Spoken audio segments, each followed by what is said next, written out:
In this video game commentary, we're going to be taking a look at how changing your playstyle can benefit you as a gamer, and how it can make some games that seem a little bit more stale seem a lot more refreshing.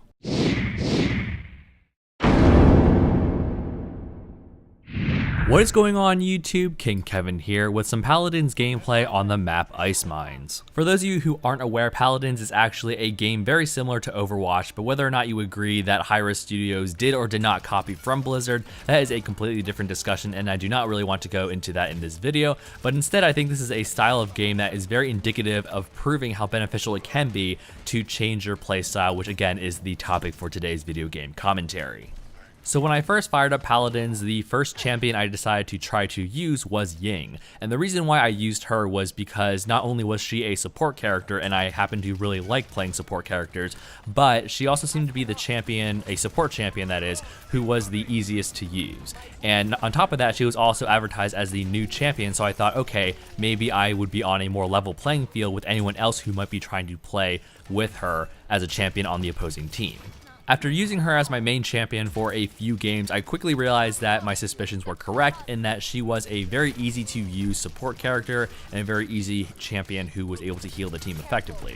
What I also found out was that a lot of people seem to not want to play support characters, and because of that, it was very easy for my team to win a lot because I was the main person playing support, and not only that, but I thought I did it well. So in a kind of similar story, when Tyra came out as the new champion in Paladins OB40, I decided to give her a try because, again, I figured that, okay, I would like to broaden my horizons in terms of what kinds of champions I would like to play. Thus far, I've only played support characters, and specifically only Ying, and so I thought this would be a great time to be able to expand my horizons into another type of champion, with Tyra being a damage character.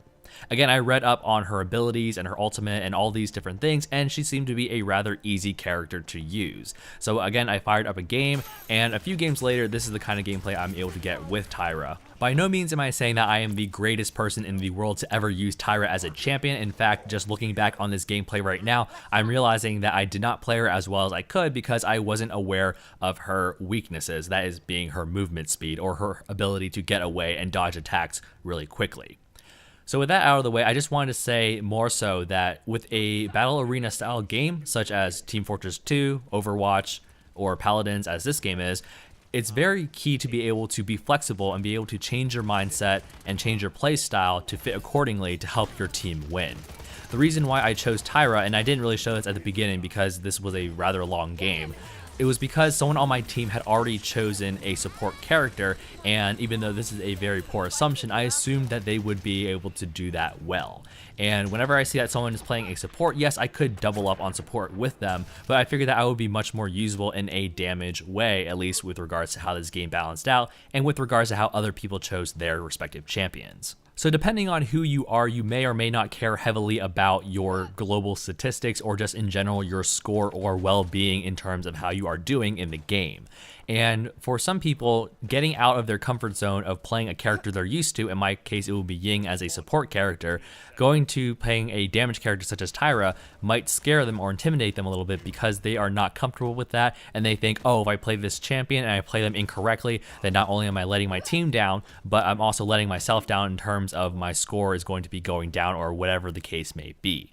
Fortunately, in games like Paladins, there tend to be training modes where you can train against bots, or you can, in this case, use the firing range and just shoot at still targets and just really get used to the character. I usually do that first, and with Tyra especially, I was definitely the person to just go on the firing range and just shoot aimlessly at characters. And, you know, especially with Pip, who's running and jumping around, helps with your aim, especially with her automatic assault rifle that has recoil and a cone of spread, is very helpful with that. And when you want to, really, you can just jump into a game with bots in it, and that also helps you train with more realistic scenarios rather than just the firing range. So there are ways, in most games anyway, that you can fight bots and get better in terms of changing your playstyle. Especially in a game like Paladins, where team composition can definitely lead to success or failure depending on how well your team coordinates, it's especially important to be flexible, and I hope this video game commentary has given you guys something to think about with regards to maybe getting out of your comfort zone in terms of choosing a different champion or a different character,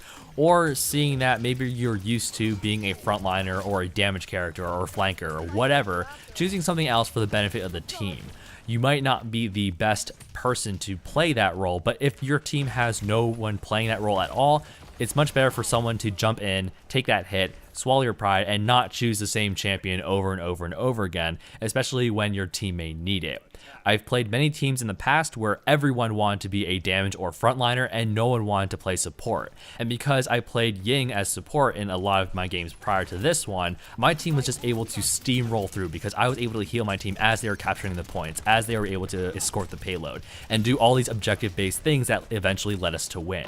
So even if you are a poor healer or you don't like playing support, again, try to be a little bit more flexible and help the team out. So that will do it for this video game commentary. I hope this has given you guys something to think about, and I hope you guys are more inspired to change your playstyle up a little bit, learn a new champion or learn a new character, use a new type of weapon for the sake of not only expanding your own horizons, but for the benefit of the team and hopping into that role whenever your team may need it. But let me know in the comments below whether or not you guys play Paladins, Overwatch, TF2, or any other game that involves being able to be versatile for the sake of filling a role when the team may need it. I would love to hear what kind of games you guys play and would love to hear your opinion on what I have to say about this. So thanks for watching, and if you haven't already, please feel free to rate, comment, and subscribe for more content in the future, and I'll see you guys in the next video.